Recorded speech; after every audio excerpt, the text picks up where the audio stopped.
Po pinagpalang araw ng Huwebes sa bawat isa po sa atin.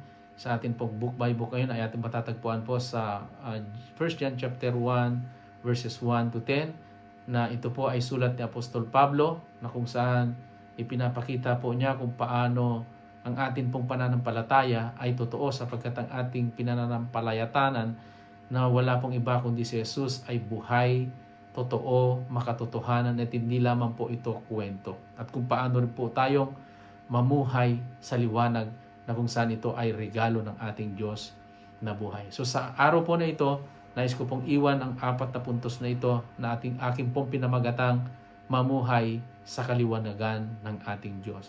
So una po, sabi po niya sa verse 1, yaong buhat sa pasimula na aming narinig, na aming nakita, ng aming mga mata, na aming namasdan at aming mga kamay ay nahipo tungkol sa salita ng buhay. So wala pong ibang tinutukoy dito kundi ang ating Diyos na kung saan nanggagaling ang ating pananampalataya, ang ating pagtitiwala.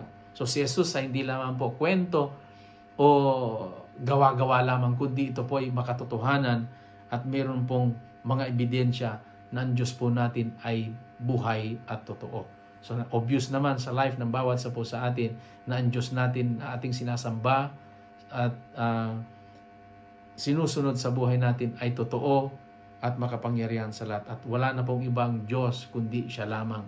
Kaya siya po ay dapat nating sambahin at sundin, igalang, mahalin at ibigay todo ang ating paglilingkod sa Kanya. Pangalawa, ang Diyos ay liwanag. Sa verse 5, at ito ang aming narinig sa Kanya at sa inyo. Sa inyo'y aming ipinahahayag na ang Diyos ay liwanag at sa Kanya'y walang anumang kadiliman. So obviously, ang Diyos po ay liwanag. Kaya po siya bumaba sa buhay po natin, dumating sa buhay natin sa mundong ito upang tayo po'y malagyan, mabigyan ng liwanag sapagkat ang buhay sa mundong ito ay puno ng dilim. Kaya maging liwanag ang bawat isa upang mas marami pang maliwanagan na buhay na mailapit sa Diyos na kung saan sila po'y nabulag sa kasinungalingan ng mundong ito. Walang puwang ang kasalanan o kasinungalingan sa Kanya. Kung tayo'y sa Diyos, dapat tayong mamuhay sa katotohanan. Itakwil na po natin ang pagkukunwari o anumang kasalanan na ini-enjoy na meron pa rin tayo sa buhay. Tayo po ay lumapit sa Diyos, magpakumbaba at ibigay lahat ito sa Panginoon upang tayo ay tunay na makapamuhay sa liwanag na galing sa ating Panginoon. Pangatlo, mamuhay sa liwanag. Sabi po niya sa verse 7, ngunit kung tayo nagsisilakad sa liwanag, na gaya naman niya na nasa liwanag, ay may pakikisama tayo sa isa't isa. At nililinis tayo ng dugo ni Jesus na Kaniyang anak sa lahat ng ating mga kasalanan. So kung ang Diyos ay nasa atin, tinanggap natin siya, ngayon dala-dala natin ang ilaw, kaya ang buhay dapat natin ay puno ng kaliwanagan na galing sa ating Diyos na buhay.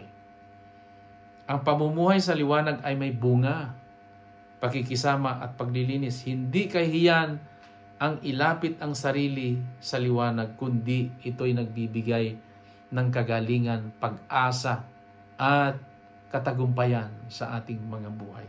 Sapagkat kung tayo po'y nasa liwanag, magiging maliwanag po ang lahat ng aspeto ng ating mga buhay. Pang-apat, umamin at patatawarin tayo ng ating Panginoon. Sabi niya sa 9, kung ipapahayag natin ang ating mga kasalanan, siya'y tapat at banal, tayo'y patatawarin sa ating mga kasalanan at tayo'y lilinisin sa lahat ng kasinungalingan. So tayo po'y pinapatawad ng Diyos sa ating pong paglapit. Huwag tayong mahiya. Ngunit, huwag po natin itong gawing lisensya upang tayo magpatuloy sa kasalanan. Kundi, ito yung maging inspirasyon natin na mag-ingat, bantayan ang buhay, at lalong punuin ng sarili sa salita ng Diyos upang tayo po'y lalong makaiwas at maitakwil ang bawat pagkakasala o anumang maling gawain na mayroon sa buhay na ito. Sabi niya, hindi tayo husgahan, tayo lilinisin. Ang pag-amin ang panimula ng pagbabago sa buhay na ito.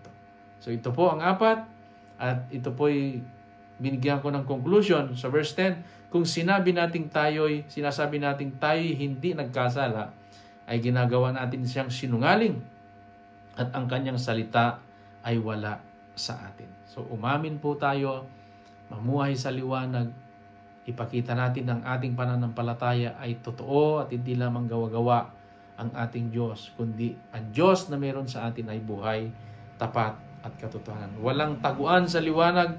Alam ng Diyos ang totoo at tapat na puso ay kanyang tinatanggap. Sa kanyang liwanag may katotohanan, kapatawaran at kalayaan.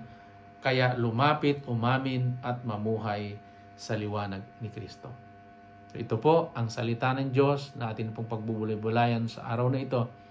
Ang Diyos po ang magpala sa kanyang salita. Purihin po ang kanyang ngalan. In Jesus' name.